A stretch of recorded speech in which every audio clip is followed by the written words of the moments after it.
Here we go. Episode 37 of the Hardline Sports Talk. I am Michael Merlo. Along with me, I have John Michael Masiri. How are we doing? Doing good. How you doing? I'm good. A little exhausted. Overslept for my 7:50 class today. So, started off the day hot. Stay hot, kid. Yeah. But otherwise, pretty good day. Can't complain at all. Okay. Got a big weekend of football, which I'm very excited. College and NFL. So that'll be fun. Yeah. Are you excited for the Giant game? No, I'm not excited for the Giant game. No, I'm not. Yeah, I don't really blame you. This could be like a really, I don't know when they're going to get their first win. This might be their best opportunity for it in a while. So I'm not all right. I'm excited to see the way the quarterback plays. Right. At least you got that going. I'm excited to see if they can somehow rebound. I mean, listen, they started off terribly last year. Well, we'll get to the Giants. I got a point on the Giants I want to make. We're going to start with baseball, though. Yankees with a big win today. They went 6-2. They were down 1-0. I know they went up. No, down 2-1. They went down 2-1. Yeah. They went down 2-1, and then 3 home runs in the sixth inning against Robbie Ray, back to back, and then Gleyber Torres decided Gleyber crushed that 2-run shot to make it 5-2. But yeah, they hit Robbie Ray around, gave up 5 runs against. They hit Robbie Ray for 5 runs. Yep. And this is a big win. The Yankees' magic number is now 2 with a Red Sox loss. They lost the series to the Orioles, which, if I'm a Red Sox fan, I mean, come on. You got to be on suicide watch if you're a Red Sox fan. Painful. That is painful. I mean, and now they're tied with the Mariners. You know how we said I'd come along with the wild card game? Yeah. One exception. If it's the Mariners, I'm not coming. It's a waste of my time and money. I mean, I get it. It's not box office, but it's not they're a piece of crap team. They're obviously a good team. I genuinely think the Yankees win by 5 runs. Fair enough. I don't even know who's going to be pitching for the Mariners if they do. That's the problem. They don't have that dominant starter that you can say, okay, they're going to be able to shut this lineup down. Right. Unless the Yankees are just cold and they can't hit anything. I don't. Honestly, I wouldn't be surprised. I wouldn't be surprised if they do an opener or something, if they do end up in that game. They'd have to get really creative. 100%. Yeah. I'm not interested in that. No. Maybe they'll use my boy Chris Flexen. Chris Flexen, yeah. I mean, no, Paul Sewald's like a man on a mission this year. Like Mariano Rivera in this. Yeah, literally. Jared Kelenick's like hitting the cover off the ball all of a sudden. LFGM, baby. Yeah, Jared Kelenick, go screw himself. Jared Kelenick posted on Twitter and Instagram. That's why James said LFGM. He posts a post saying, "Oh, we need the fans out there this weekend. We need all the fans we can fill the building." And then he writes hashtag LFGM. What a troll job. He's a troll. Love it. I love it. He's literally a troll. Yeah. Well, there's a chance he's trolling your organization for years to come, because for years and years to come, the Mariners have trolled the organization for the past 2 years. The Mets will literally DFA somebody and they'll bring him in. They're the Mets out west. Their minor league system, a lot, like we just said, 3 guys off the top of our head from the Mets on their major league team right now. It's unbelievable, the guys they've signed from the Mets. Yeah, and the Yankees have had connections to them too over the years with Paxton, and they traded Justice Sheffield there in the Paxton trade, and they've made a couple trades with them going all the way back. They made the Ichiro trade. They traded for freaking Dustin Ackley 10 years ago. Who else? Why do I remember that?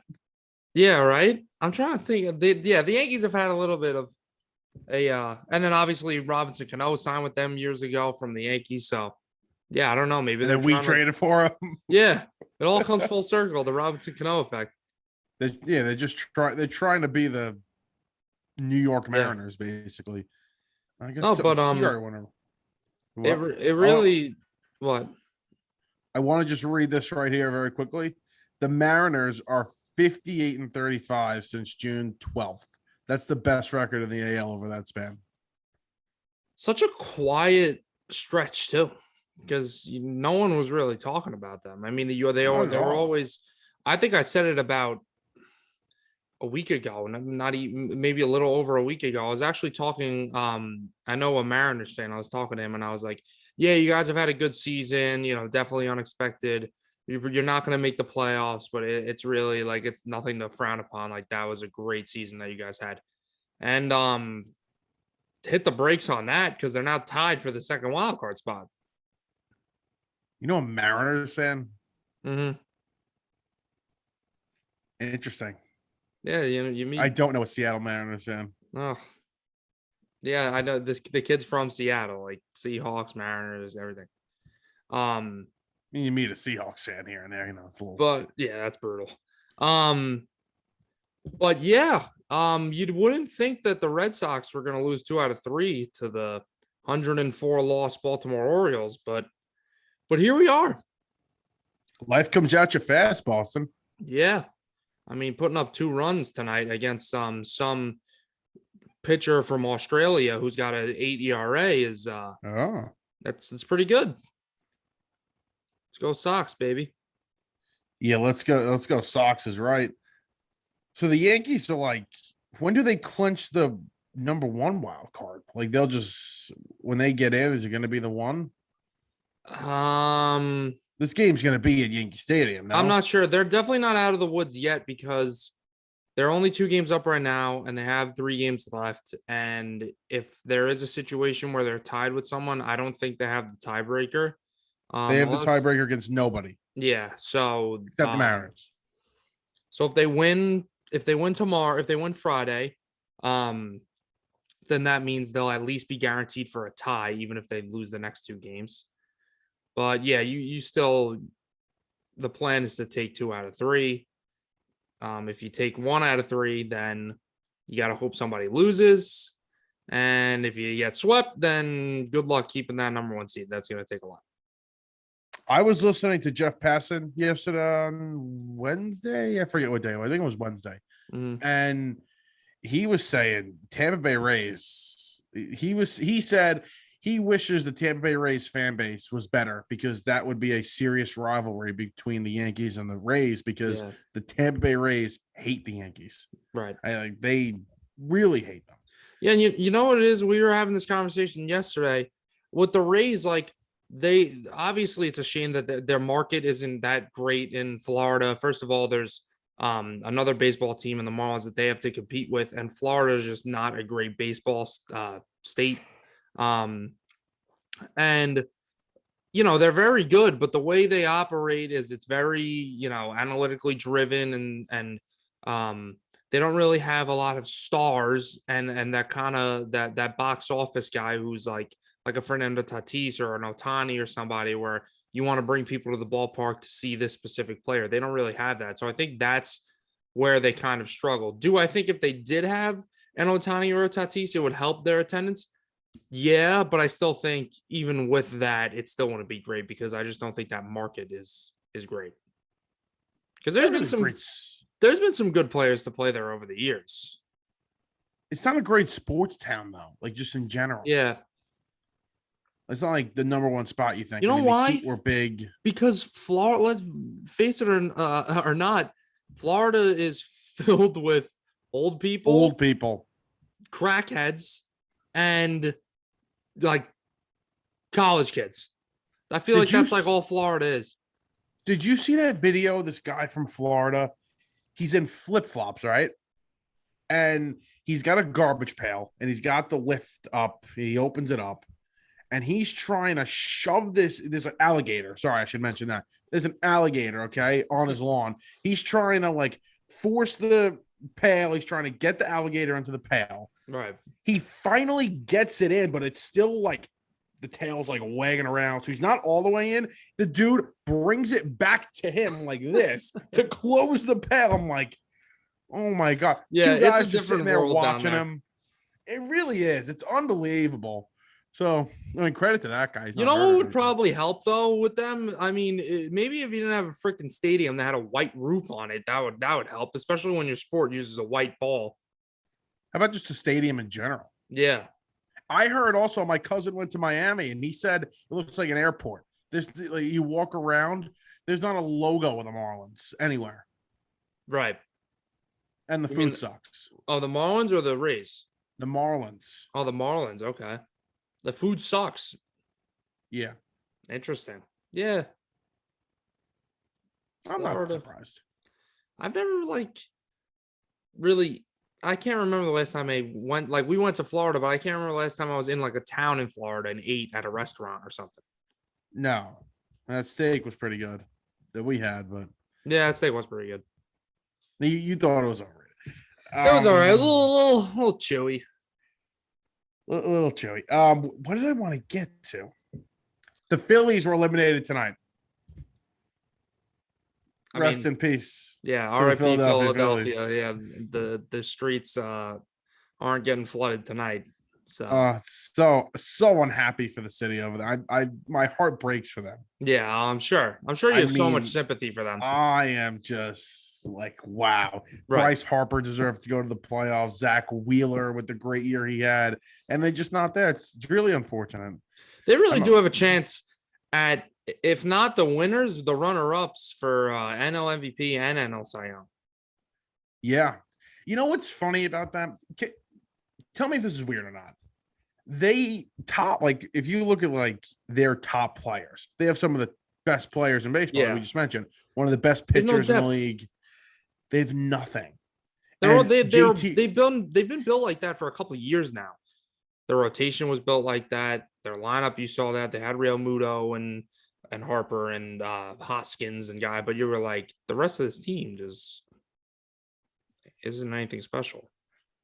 Right, but even JT Realmuto this year had a 786 OPS. Right. I mean, it's not terrible. He's a catcher. Yeah, you kind of what is he signed really... him to a big contract though. Yeah, but I don't think he's ever had an OPS past 900 in his career, right? We had this conversation. Yeah, it's always been mid 800s. Right. So it's a down year. Power numbers are down a little bit. His slugging is down about 60%. I wonder what they do with Girardi now. I think his job's safe for this year. I don't know. I don't think so. I gotta look back if Dombrowski hired him. If Dave Dombrowski hired him. If he didn't, maybe it's not that safe. If he did, I think it's pretty safe. Yeah, I agree. They want him out. The people of Philly want him out. Right. But, they're pretty rational people. Oh, yeah. But yeah. I wanted to bring that up, actually. Good thing you brought it up. If Girardi's job is safe. Right. Again, I'm going to look now who hired Joe Girardi. But that's very interesting. And also, who would go after him? What about the NL East? Coaches, managers. I think Rojas is gone. Girardi, his job might be on the line now. I think Davey Martinez is okay. I mean, they've had an awful season, but didn't they just extend him or something? Yes. Wait, they extended him? I believe so. And then Mattingly is, who knows what the hell with that team. I would not fire him. And if they did, I'd want the Mets to hire him in a heartbeat. It's like, did you see the other day? The Diamondbacks actually gave Torey. Is it Torey Lavillo? It is Torey Lavillo. Yeah, they gave Torey Lavillo an extension. I like that though because, and listen, as much as I want to, give crap to Luis Rojas, right? He's in a big city in a big market with a team that should compete with a brand new owner, right? But if the Mets were a small market team, Luis Rojas would be staying because at the end of the day, we don't think he's a great manager right now. But are all the problems his fault? No, of course not. Right. The manager is going to lose you a handful of games, sure, if he makes a really bad decision. But at the end of the day, this team is 8 games under 500, not because of the manager. Right. So if this was a small market team, the Mets would be giving Luis Rojas another shot. And I like that the Diamondbacks are in the middle of a rebuild. They notice, okay, this is going to take time. Let me see if I got the guy. Let me see what he can build. It's the same thing in the NFL with head coaches. It's like we rush the process so much. Right. You don't even give him a chance before you fire him. Exactly. Yeah, I get some what guys you're are saying. just blatantly terrible and you fire them. Freddie Right. Kitchens in the NFL, terrible. Oh my God, he was awful. Mickey Callaway in Major League Baseball, he was terrible. And here we go, Mickey Callaway. That was a friggin' oof. He was one of those creeps too, right? Yes, he was. Oh, very good. The Mets are really good at finding out if guys are like sexual predators or not. No, you would think. And then Sandy Alderson gives a press conference yesterday and says, yeah, so we're going to hire the president of baseball operations, but if it's not done in time, we'll still hire a manager. What? Smart. That makes sense. Yeah. Please. You always want to get them, on the same page to start it off. I'm so worried. It's not even funny. By the way, Dave Dombrowski got there in 2020, so he did not hire Joe Girardi. So there is a chance that Girardi's gone. Right. Again, I don't know if you should blame it on the manager, but I personally, I wouldn't fire. I would not. I would give him another shot. I think he's good enough. I like Girardi. Quick question. Just thinking about the playoff picture now. Astros, White Sox. Who wins that series and how many games? White Sox in 3. I mean, Astros in 3. Sorry. Okay. Yeah, I was gonna say. I thought you were off the White Sox. Yeah, I'm sorry. That was a bad. Yeah, I think the Astros win it. I don't know if I'll go to the lengths of saying 3 games. I mean, the White Sox just got Carlos Rodon back, which is big. I'll say like Astros in 4, maybe 5. I could see the White Sox making that a tough series, but I don't know. I think we've made it kind of clear we're not huge on the White Sox. And I don't want to jump all over the place, but that just reminded me, Devin Williams just absolutely brutal, that injury. I mean, yeah. I mean, have some freaking sense, man. That doesn't I don't know. Do they have to put like, dude, you're a professional baseball player. Yeah. They have to put rubber walls in the clubhouse so that guys don't punch something and break their hand? Because dude, if I'm ever already doing something and I get really pissed off and I like, when you just need to hit something, I punch a pillow or I punch something where I'm not like, oh, I'm not gonna break my freaking hand. How stupid can you be when this is what you make your living off of? And you're like, oh, okay, let me just punch a freaking wall or a bench or whatever. And it's got to be embarrassing. Yeah. And you break your hand and your club's in the middle of a pennant race. Like, he was sitting next to, I think, the general manager. It might have been David Stearns when he made the announcement yesterday in the clubhouse. And I'm like, how are you? David Stearns look like you want to rip his head off? A little bit, because how can you, what's the word I'm looking for? The expression I'm looking for. How can you what am I looking for? I don't know. Pride, stand yourself. Like, how can you? Right. Yeah. Something like that. I don't get it. The ego. That's terrible. I guess. Ego. Right. I don't know. Oscar, you gotta think about the team. Like, who gives a crap if you're, not pitching well or whatever? You're, like I said, you're in the middle of a pennant race and you're gonna punch. It wasn't even because he was not pitching well. I think he was just celebrating. It was in the middle of the celebration. Yes, it was in the middle of the celebration. Who goes, yeah, let's go. Boom, punches a wall. Oh my God, honey, we're going to have a kid. Oh, let me headbutt the desk. Like, what? Yeah, they said, I read the report yesterday that they were celebrating their win against the Mets to clinch a division, and he punched the wall. I'm scared what happens when he gets pissed off now. Does he start stabbing people? Let's not go there. Maybe that's when he punches the pillow.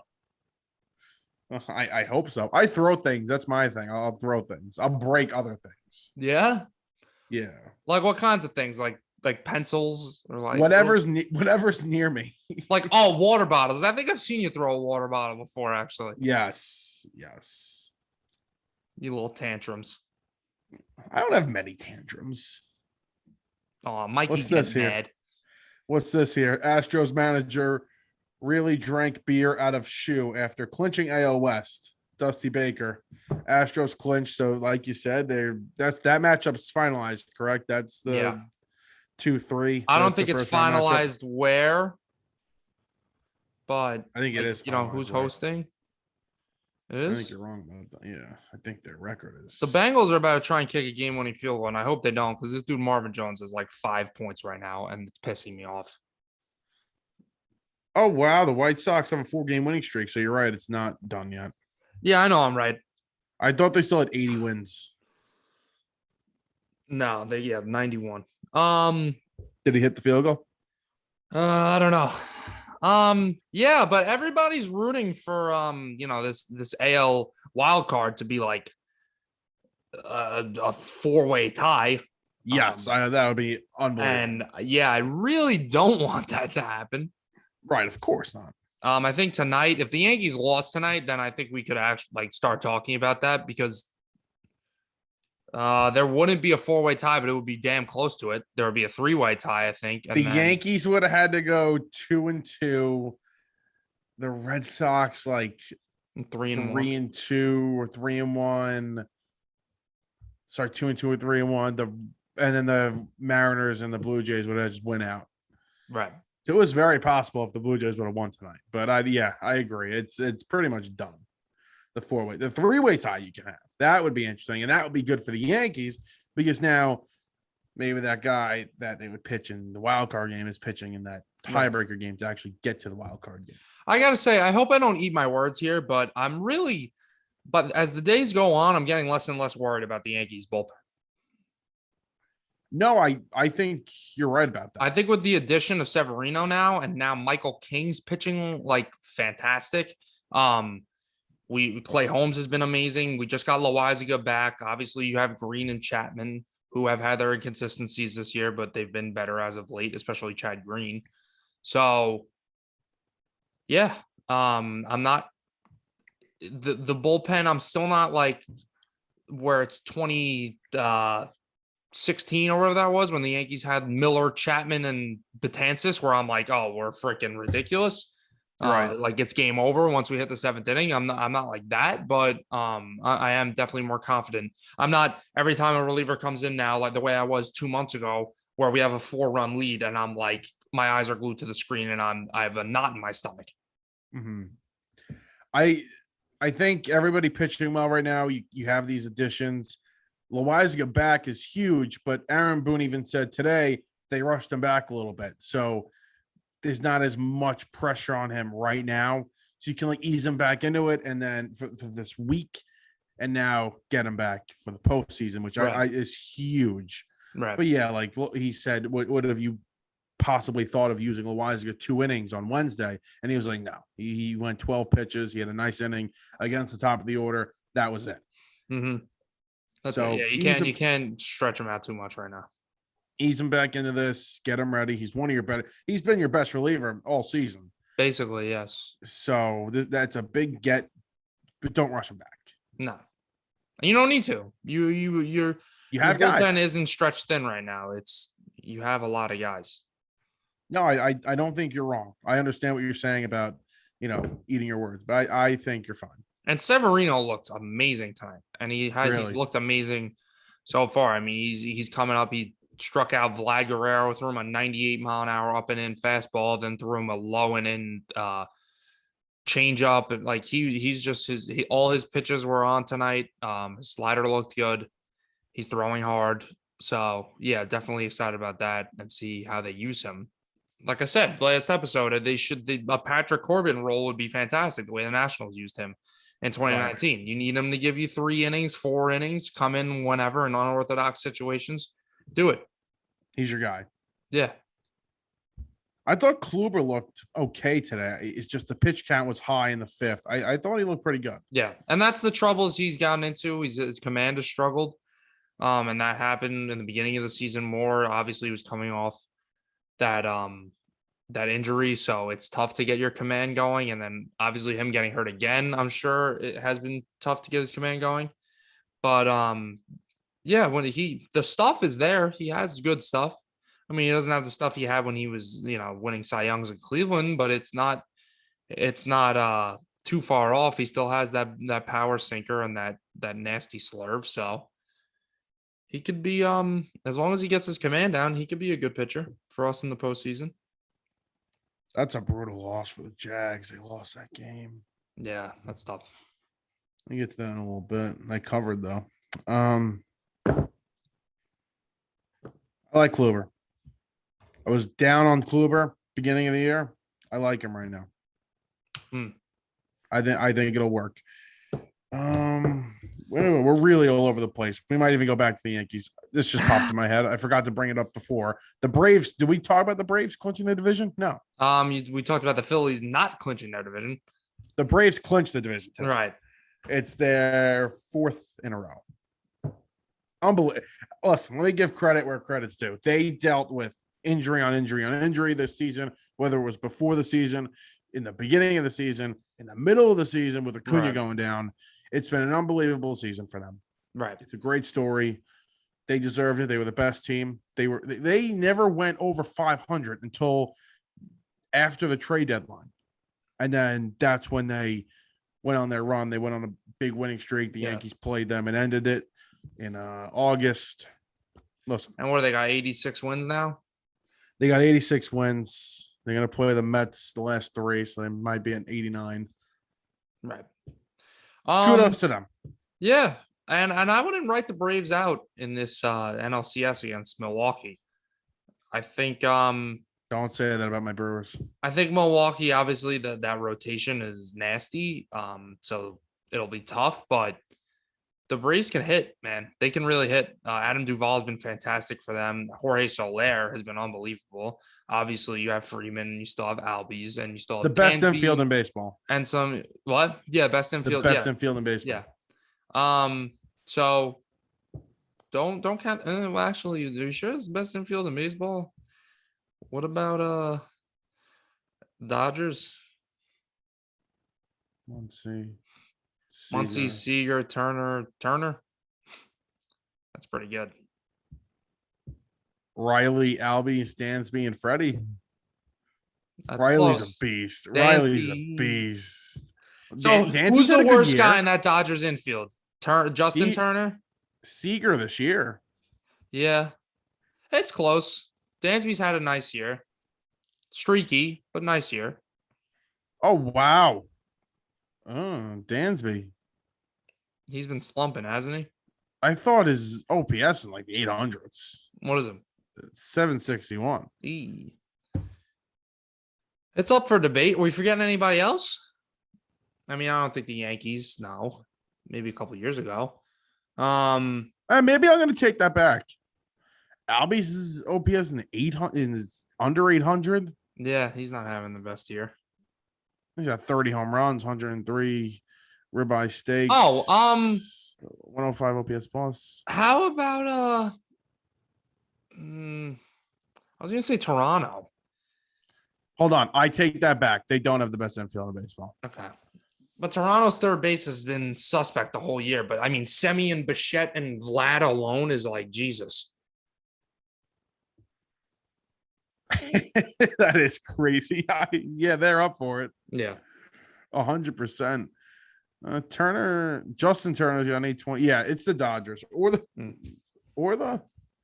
Blue Jays. Maybe. Possibly. All right. Max Fried is a beast. Yeah, what is Max Fried's like the new Greg Maddux now? Yeah, so there's this thing called a Maddux where if you have a complete game, I think it's a shutout. I don't think it has to be a shutout. Yeah, under 100 pitches. He's done it twice this season. And I've heard people say that it's more impressive than a no-hitter nowadays.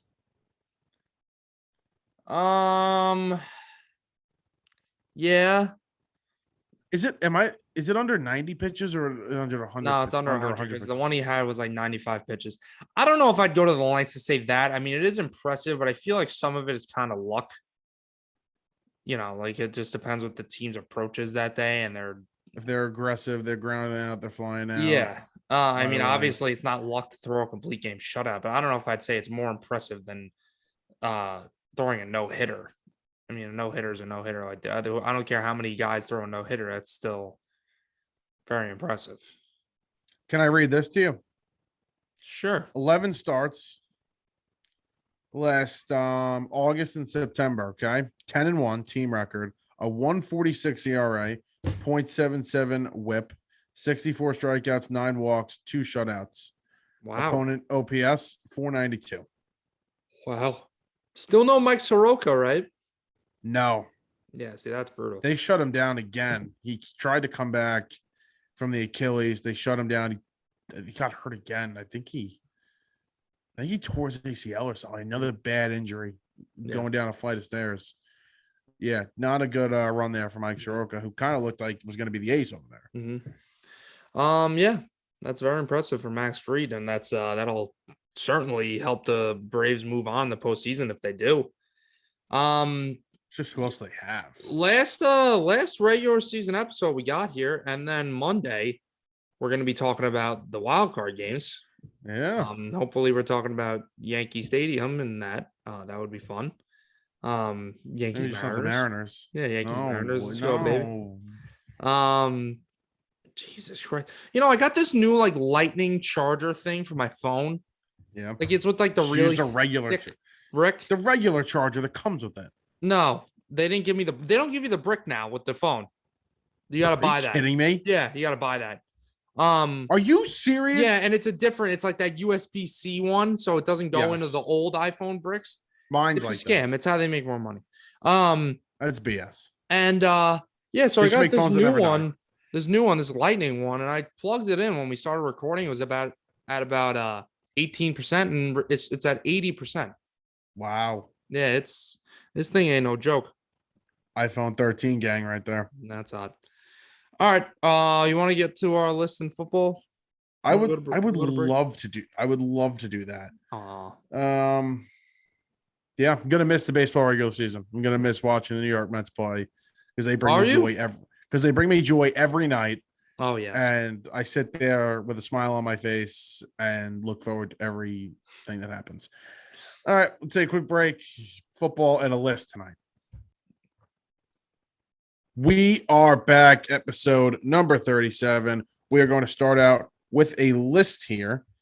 We've got the top 5 1 and 2 teams that you're most panicked about. Yeah. So yeah, basically, not necessarily. I'm not going to say, oh, I'm panicked about the Houston Texans. We knew them. We know the Houston Texans aren't going to be anything special this year. Teams we were expecting to, make some noise this year, and they're not right now. And how panicked should we be? So, I'll go through. You started off. I'll go through my list right now. Number 5, I have the Seattle Seahawks. They're off to a tough start, but there's some question marks with that offensive line, and the defense has been terrible.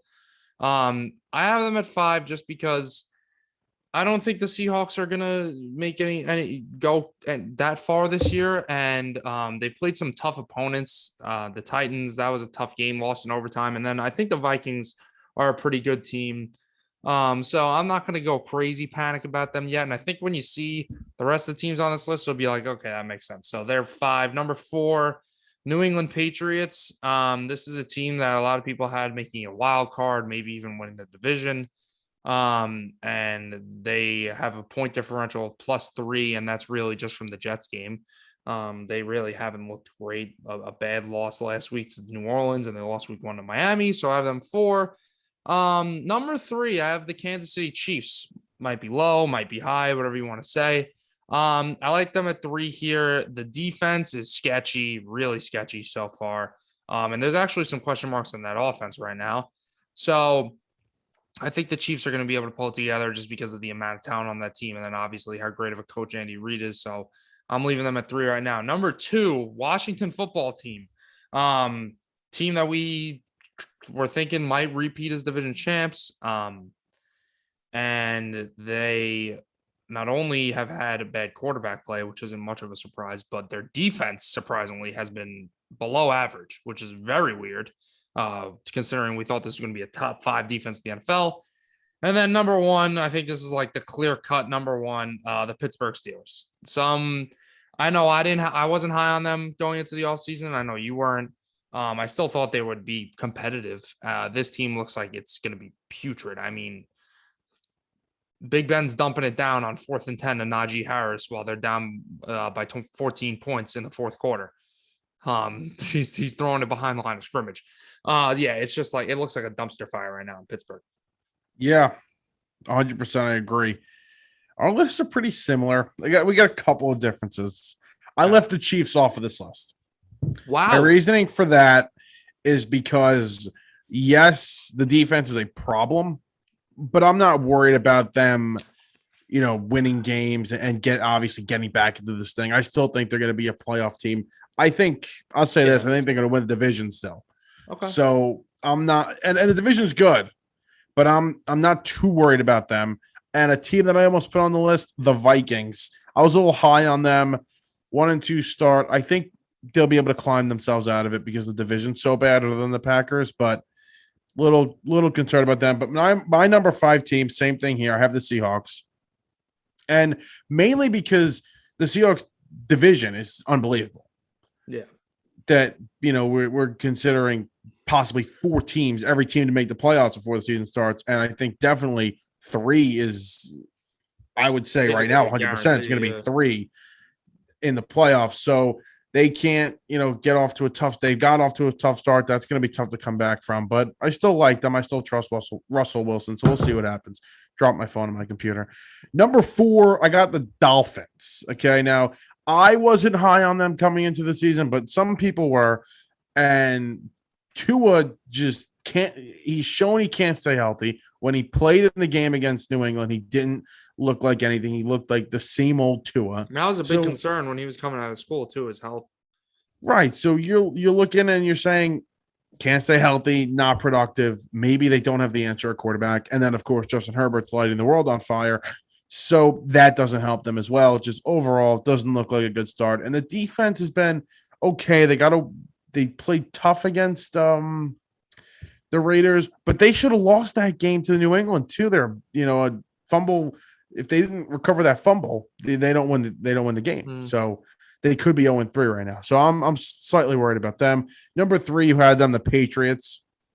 I had them going to the wild card game, and listen, I think they're going to make the playoffs still, but they might start off 1-3 now, which is. Not surprised you said you think they're still going to make the playoffs. Yeah, I do. I think they'll still make it because look at the AFC South. There's going to be nobody from the South. That's tough. I mean, I think the Chargers / Chiefs and the Ravens / Browns are going to take up 2 of those wild card spots. They got one more. So it's up to them or Denver or Las Vegas or, I mean, I Cincinnati now looks pretty sharp. I mean, they haven't had the toughest schedule, but you still got Miami could be in it. Indy looks terrible. So yeah, I still think they'll get it. I'm going to stick with that. I think the Patriots will find a way to get it. But tough start. Again, 1-3 if they lose to the Bucs this weekend. But they do play, the Jets twice a year. They do play the Dolphins, and they should have beat the Dolphins week 1. They didn't. They'll get them again, and they always play tough against Buffalo. But worried, definitely. They got to open this playbook up for Jones. They got to let him sling the ball a little bit. Let us show him something. Let him show us something. Number 2, I got Pittsburgh.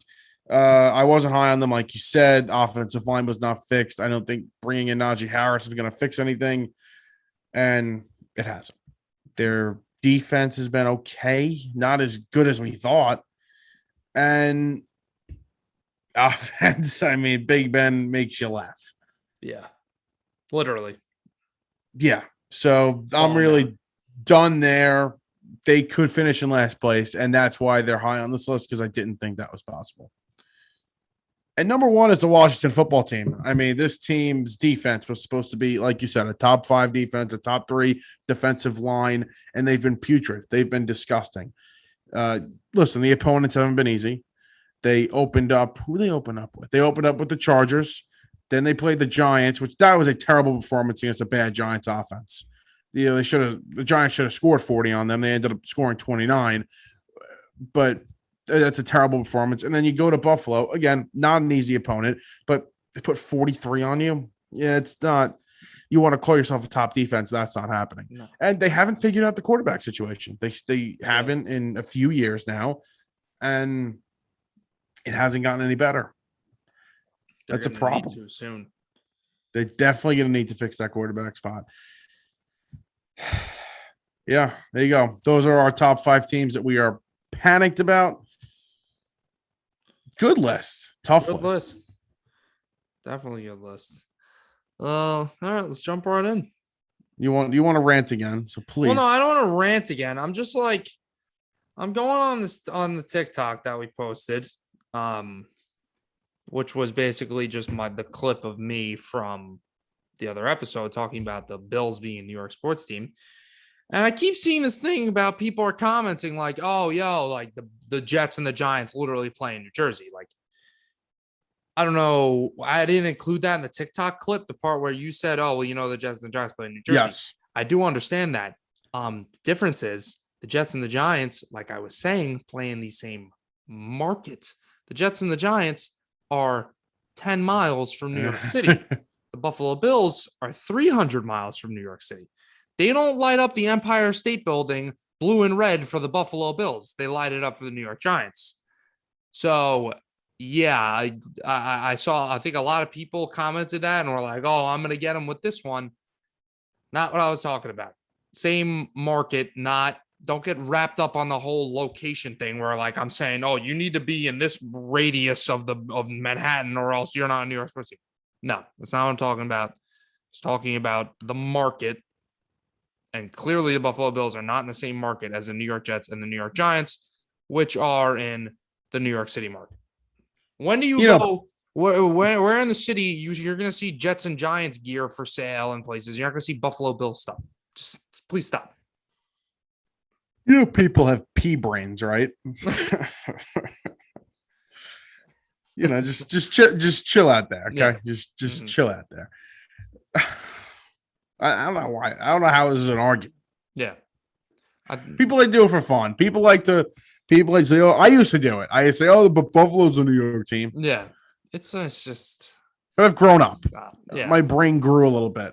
It's like that annoying little cousin who wants to come and hang out with you and be involved in everything and wants to play the video games and, oh, can I get a turn and stuff? It's like that, but just football. Football knowledge. Am I boring you? Listen, calm down with the listen. I'm yawning. I always yawn. You're not boring me. I'm tired. Okay, it's the long day. Let's get right into it here, though, because I do want to talk a little Giants football. I don't know why anybody would want to do that, but we're going to do it. We're also going to talk about the Jets, so get ready. Oh, yeah. Hold your horses, fasten your seatbelts. We're talking about some good old New York football. Not good, obviously, 0-3. I've heard a lot of people this week say, oh, well, at least they're competitive. I don't want to hear that. I don't. Who the hell wants to hear that? I don't care.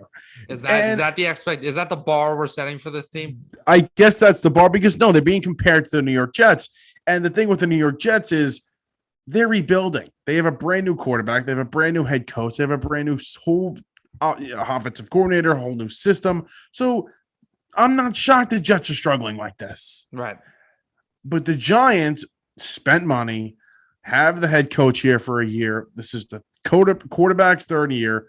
Like they were supposed to be not. Listen, I didn't think playoffs. The expectation was playoffs, but at least show me something. I thought the Giants would be 2-1 after the first 3 games. Yeah, I mean, and they've had nothing. Like when you looked at that schedule, I think what am I? Well, we didn't pick the Giants Thursday night football game for our pick segment because we don't pick the Thursday night games, but I'm over 2 so far. I thought the Giants were going to cover that Denver spread, and I thought they were going to cover against Atlanta.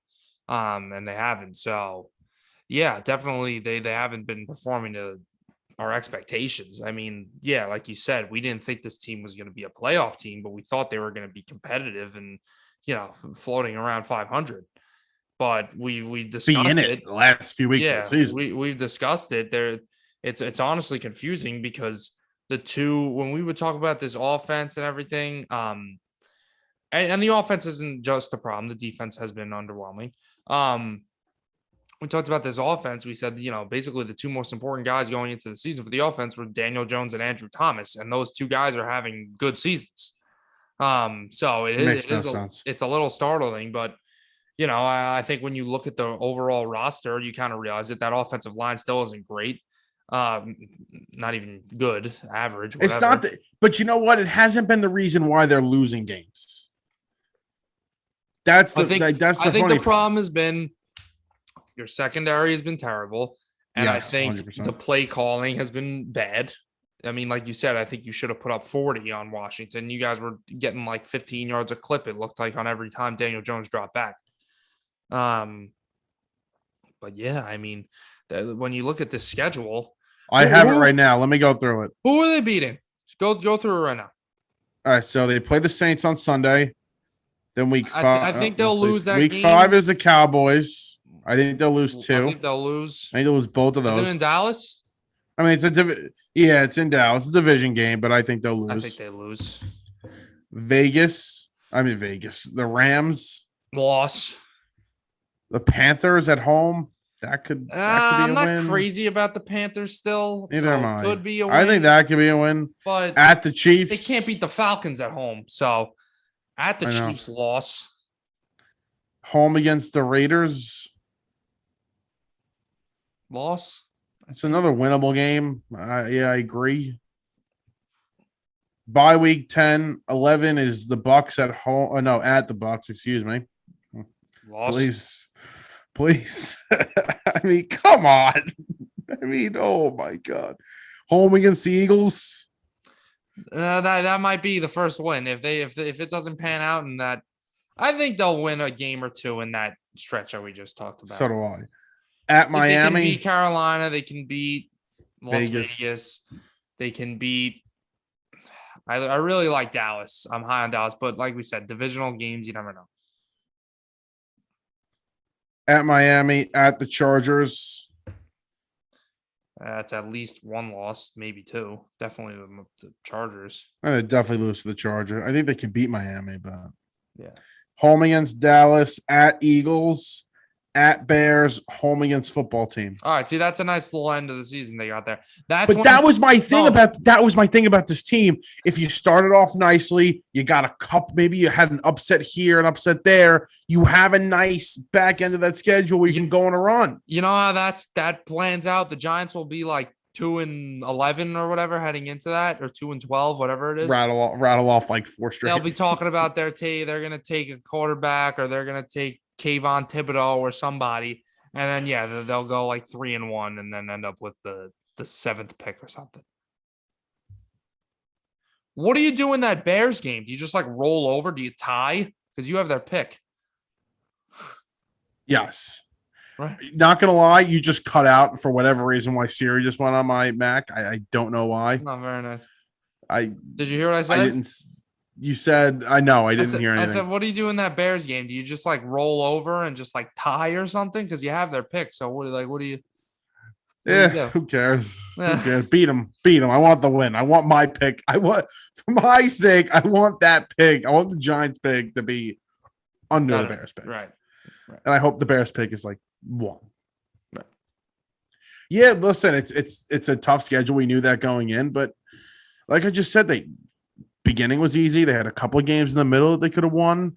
Maybe you pull off an upset, and then you had the last 6 games that were winnable, which is why I thought maybe they could sneak in. Maybe they could at least keep it competitive. That's why I thought they'd float around 7 or 8 wins because of that back end. Doesn't matter now at this point. They have no wins, and they're gonna. I think they're gonna get crushed on. As of right now, I think they're gonna get crushed against the Saints on Sunday. I think they'll keep it close. And they'll cover the 7 point spread. I don't know how I feel. I haven't done any research yet. But as of right now, I'm leaning toward the Saints, picking the Saints. It's a close call. How'd you do with your picks last week? Excellent.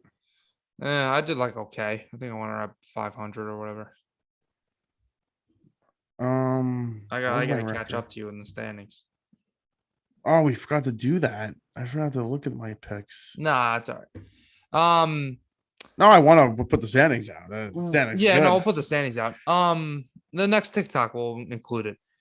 I think I went like 10-5. Well, yeah, the Jets have actually been in the news a little bit this week. Let's talk about them for with sure. Marcus May.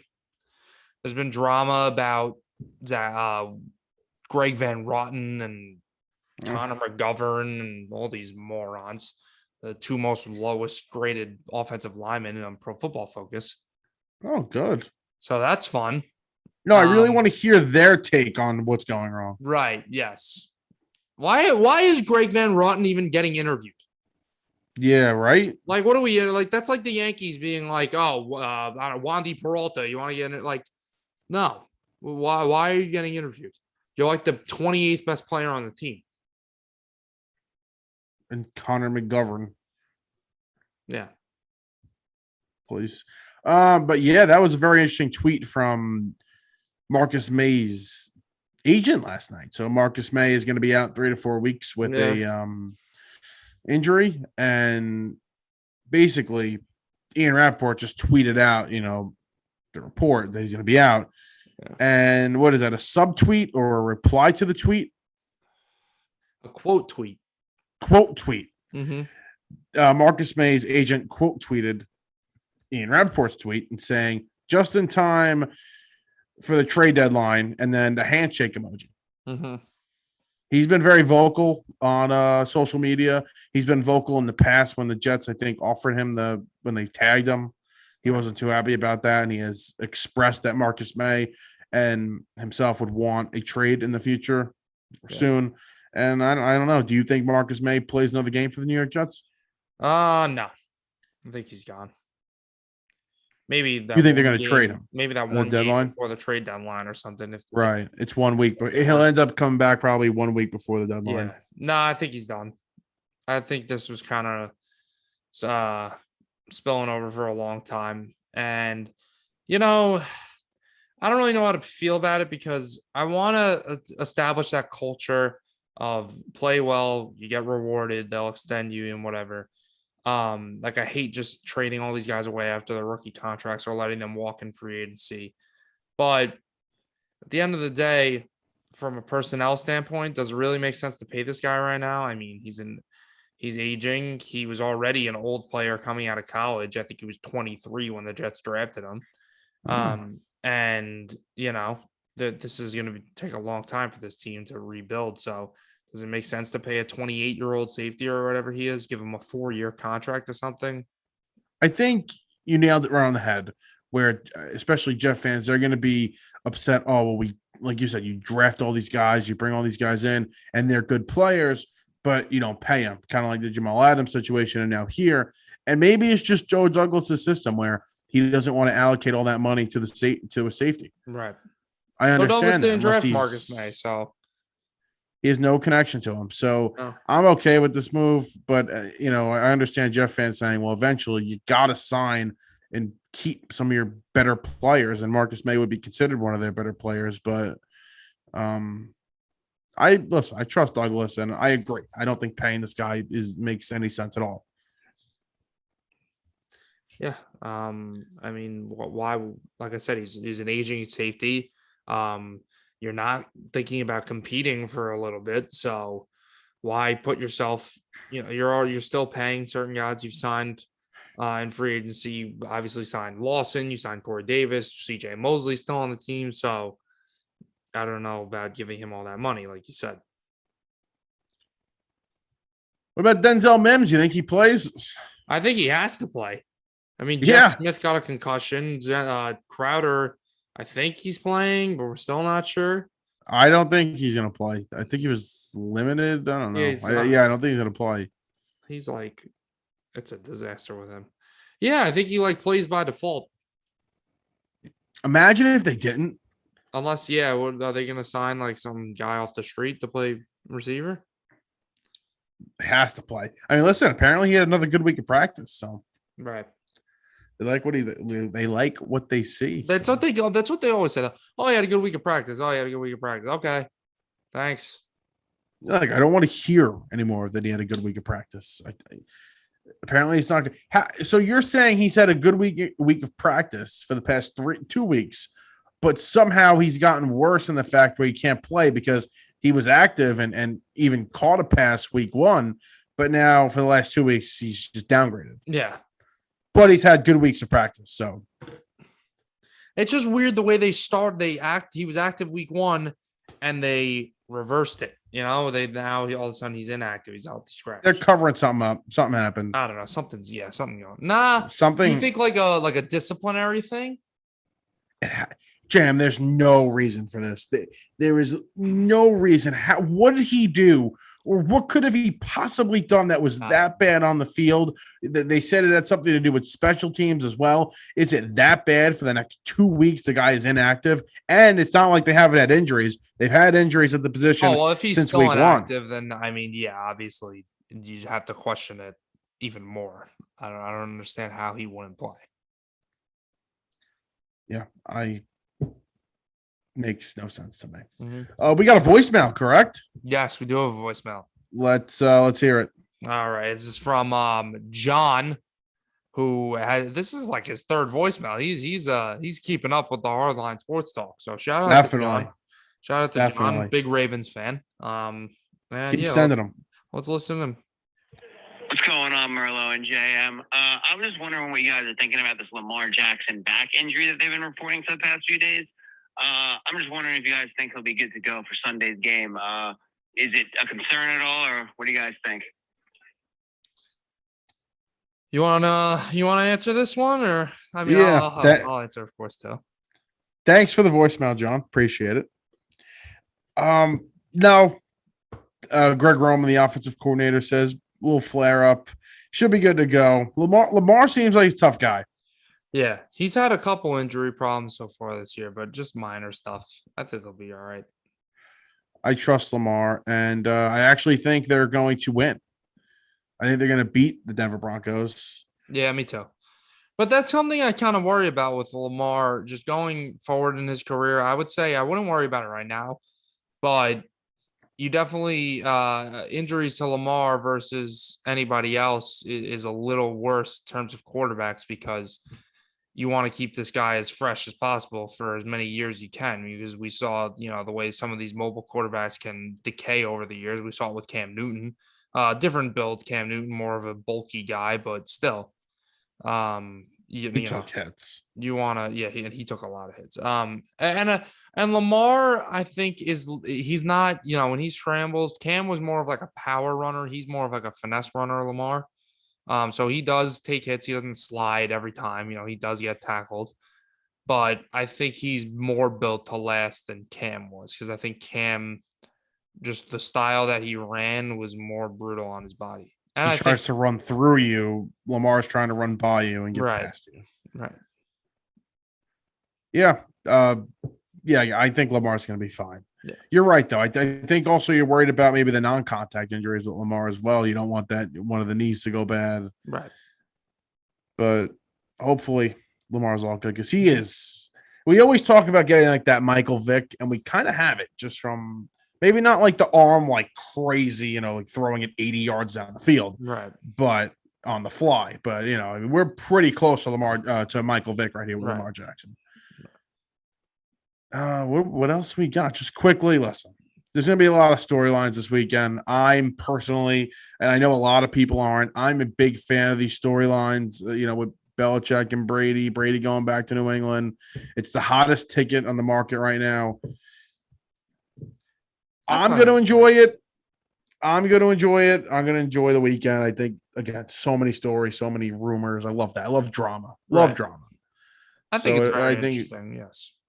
I think it'll be interesting, and I don't know what way I'm going to go yet in the game. I think the Bucs are going to win, but I'm really interested to see what kind of like game plan Belichick has for him, because this is the only defense he's never played against. You know what the line is on that game? It's 7.5, isn't it? I don't know. I just asked you. Oh yeah, I'm going to pull it up right now. Oh, okay. I thought you were like asking me, but apparently like 7% of the bets are on the Patriots. It's incredibly low. Wow. It's 7. Did you see this thing about Bruce Arians said like Belichick stole his offense or something? Oh, no, I didn't. This is Some moron. what the hell? I don't know. He said like Belichick's like I saw it on I'll look Twitter it up. today or something. I don't even want to entertain it. Bruce Arians is a moron. Yeah. Well, I hope that our football weekends go better than they have gone. Maybe win fantasy. Maybe our picks go well. Yep. Maybe our team shows something. Some competence. Yeah, that would be really nice. Maybe a Giants upset win. I don't know. But listen, have a great weekend. Enjoy the football. Look for our picks, our NFL Week 4 picks on our TikTok page. I'll put the link in the description so you guys can go check that right out. They'll be up sometime this weekend. But again, enjoy the weekend. Anything you got to say? Let's go Yankees. Last series of the year. Let's do it. Talk to you next week.